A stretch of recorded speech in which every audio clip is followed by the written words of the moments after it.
कथावाचक कैसा होना चाहिए, क्योंकि आयोजन तो वक्ता के ऊपर चलता है। वक्ता कैसा हो, तो वक्ता के भी गुणों का वर्णन किया है। कहा गया विरक्तो वैष्णवो विप्रो वेद शास्त्र विशुद्धिकृत दृष्टांत कुशलो धीर वक्ता कार्य निष्प्रिय।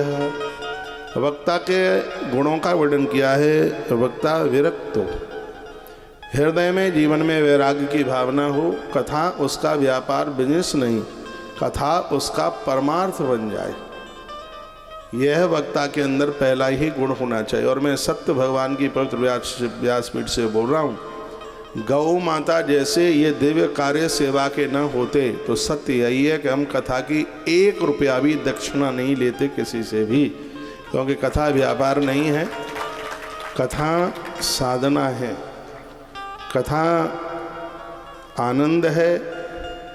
और इन कथाओं को करना इसका मतलब पैसा बटोरना नहीं है। इसका मायना यह है कि इस कथा के माध्यम से हजारों लोगों की रोटियां चल रही हैं। कितने टेंट वाले, माइक वाले, कितने और में ग्वारिया, इतना परिवार निर्माण करने वाले लोग। मैं तो अपने भाग्य की कभी कभी बैठकर बड़ी सराहना करता हूँ। मैंने अपने आप को अपना मित्र बनाया। मैं अपने आप को कहता हूँ, और मेरे दोस्त तू कैसा है। कभी कोई किवाड़ के बगल में मुझे सुन ले तो ये कहेगा कि आदमी पगला गया है कथा कहते कहते। मैं खुद को बात करता हूँ, मैं अपने आप को बहुत लायक करता हूँ, मैं अपने आप को बहुत प्रेम करता हूँ। मैं अपने इस दोस्त को मुरझाने नहीं देता। यदि यही मुरझा गया तो फिर हम तो कुछ कर ही नहीं पाएंगे। यह जीवन पूर्ण रूप से उत्साहित होकर कुछ धर्म कर्म सत्कर्म करने के लिए है। विरक्तो, उसके अंदर वैराग्य की भावना। अगली बात, वैष्णवो सनातनी, वैष्णवो संसार के कण कण में ईश्वर की व्यापकता समझने वाला हो। विप्रो, शरीर ब्राह्मण के घर का हो उसका, और ऐसा ब्राह्मण जिसका बाप भी ब्राह्मण, जिसकी माँ भी पक्की ब्राह्मणी हो। उन दोनों के माध्यम से जन्म लेने वाला तो ब्राह्मण वक्ता ही पवित्र व्यासपीठ पर बैठने का अधिकारी है। भागवत जैसे पवित्र ग्रंथ की कथा के लिए व्यासपीठ पर बैठा हुआ वक्ता ब्राह्मण ही होना चाहिए, ऐसा भगवान व्यास लिखते हैं। मैं बड़ा बड़भागी हूँ, भाग्यशाली हूँ, क्योंकि मेरा पिता भी बढ़िया वाला ब्राह्मण और मेरी माँ भी बढ़िया वाली ब्राह्मणी है। तो भाग्य है, ये तो सब पुण्यों से ये चीज़ें मिलती हैं। नहीं तो आज के दौरे में तो बड़ा मुश्किल है। मुझे रेल के डिब्बे में कोई मुसलमान भाई मिला, बड़े मोटे मोटे आंसुओं से वो रो रहा था। वो कहता है, क्या बताऊं, मेरी माँ हिंदू है लेकिन मेरा बाप मुसलमान है। मेरी माँ अभी भी उस हिंदुत्व को मानती है, लेकिन मैं कितना भाग्यहीन हूँ। वो हनुमान चालीसा का पाठ कर रहा था बर्थ में बैठे हुए, और था वह मुसलमान। तो आश्चर्य तो मुझे भी लगा। मैंने कहा, भाई ये हनुमान चालीसा का पाठ कर रहा है। तो मैंने ऐसे उसको परिचय पूछा तो वो रो पड़ा वो तो। और मैं तो बराबर कहता हूँ, जिन माता पिता ने अपने धर्म को बचा करके रखा है, उन्होंने प्रकृति के ऊपर बहुत बड़ा उपकार किया है, बहुत बड़ा। यह जीवन में बिल्कुल होना ही चाहिए। बच्चे बड़े लज्जित होते हैं जिनके माता पिता ने अपने मन मुताबिक शादियाँ करी। उन बच्चों को बड़ी लज्जा होती है। तो विरक्तो वैष्णवो विप्रो वेद शास्त्र विशुद्धिकृत, ऐसा वक्ता जिसको कथा कहने के लिए वेद और शास्त्रों का अनुभव होना चाहिए। दृष्टांत कुशलो धीरो, किसी सिद्धांत को समझाने के लिए शास्त्र सम्मित दृष्टांत उसके पास होना चाहिए। यह वक्ता के गुणों का वर्णन किया गया। विवेक पूर्ण जीवन जीने वाला वक्ता हो, वक्ता के पास पवित्रता हो, उसके पास स्वच्छता हो।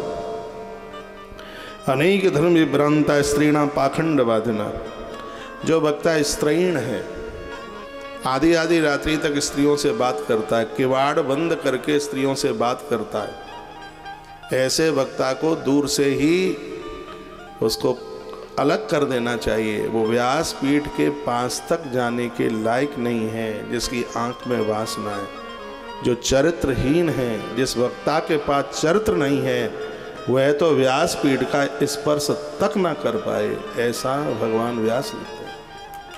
भगवान वेद व्यास ने श्रीमद् भागवत में ऐसा लिखा है।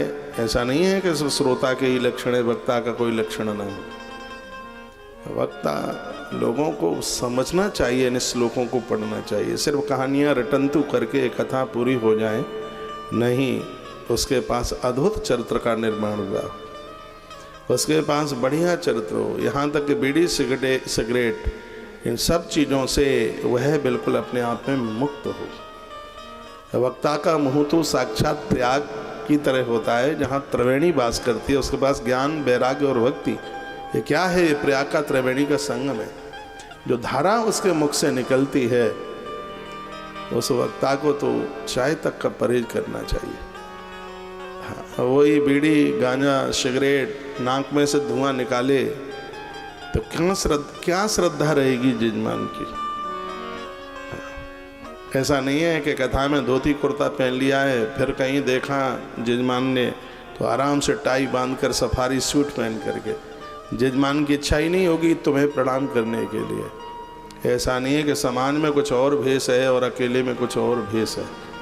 वक्ता को तो बहुत सजग और समझदारी के साथ इस देश के उत्थान के लिए ही वह अपने जीवन का निर्वहन करे। तो वक्ता के लक्षणों का वर्णन किया। अनेक धर्म विभ्रांता स्त्रीणा पाखंडवादिना, स्त्रीण न हो, स्त्रियों का गुलाम न हो। वह ये वक्ता के गुण और लक्षणों का वर्णन किया गया है। वक्ता को चाहिए कि हर नारी में वो मातृ भाव का दर्शन करे, और जब वो इतना पवित्र होगा तभी तो उसकी बातों का असर पड़ेगा।